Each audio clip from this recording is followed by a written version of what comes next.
What's going on, guys? It's Brown with Simpleman's Comics in collaboration with comicbookinvest.com. And in this video, I'm going to give you my classic comic book pick of the week for August 29th, 2018. Only thing is, it's not my classic pick of the week, it's a special guest pick of the week. And I'm talking about Patreon member Regime Seabrook. He suggested this book. I absolutely agree with his pick. And we're talking about Logan's Run number 6. This book came out in 1977. It's based on the MGM picture Logan's Run, but what I really like about this book is there's a second story in it, and it's the first solo story of Thanos. Now, this was written by Scott Edelman, pencils by Mike Zeck, and inks by Mike Zeck. Now, Logan's Run was a 7-issue miniseries, but for the purpose of this video, we're going to concentrate solely on the final flower, which is the Thanos story. In this story, Thanos shows up to an unpronounceable named planet. He's taken out the Priest Kings, and he's there to destroy this flower. This flower is sacred to the planet, and once he destroys it, he believes their opposition will be meaningless. There's only one slight little problem, and that is Drax the Destroyer shows up. He's there to take out Thanos. He still wants revenge for his wife and kid, and Thanos is having none of it, so they go at it.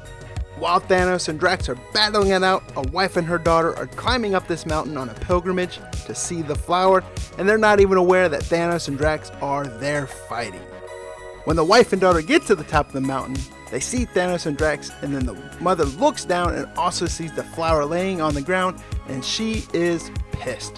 She yells that it's blasphemy. She starts going after Thanos. Her daughter's telling her, "Don't, he's gonna hurt you," and she doesn't care. Thanos turns around and pretty much calls them an insect and tells them they do not possess the power to anger Thanos. Thanos then takes the mother and daughter and throws them off the mountain. Drax sees this, he instantly thinks of his own wife and child that Thanos killed, and he goes and saves them. And while Drax is saving the wife and daughter, Thanos takes that opportunity and steps on and crushes that flower. Having completed what he came there to do, Thanos then beams himself up to an awaiting spacecraft, and the mother is distraught. She is crying. She's actually upset that Drax saved her, and she said, "Why didn't you just let me die?"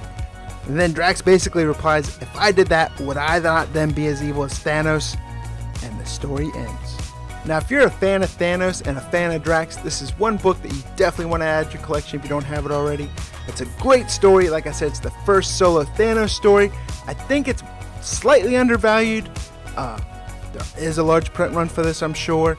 But either way, this is a book that if you don't have it already, I would suggest adding to your collection. And it's not very expensive. How expensive is it? Well, I'm glad you asked. So let's take a look.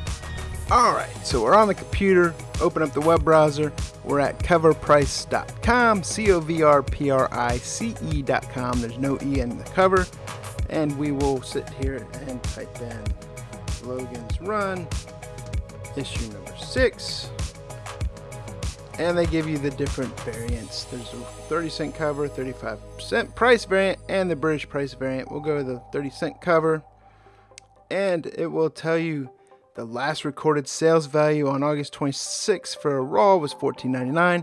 There's an upward trend of 0.39%. Typical sale. Graded comic $9.6, $133.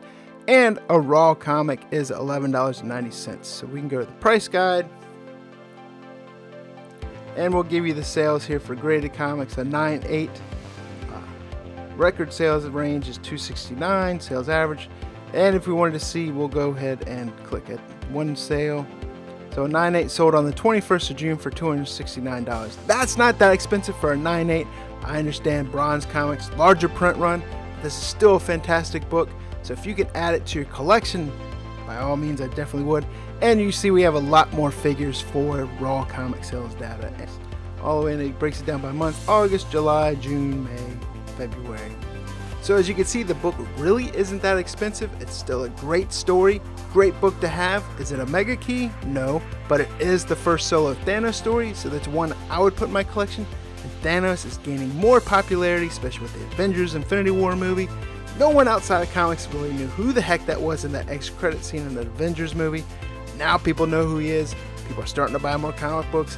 They're researching. They want to go back and buy the old comic books that have Thanos in it. So this is a great one to pick up. If you don't have it and you can find it for cheap, definitely pick it up. Look on those flea markets, check dollar bins, they still might be out there. You can also find them on sales. Either way, that's why this is the classic pick of the week, and I want to thank Rajim Seabrook for suggesting this book. Absolutely phenomenal. It's Brown with Simpleman's Comics, and I'll see you next week.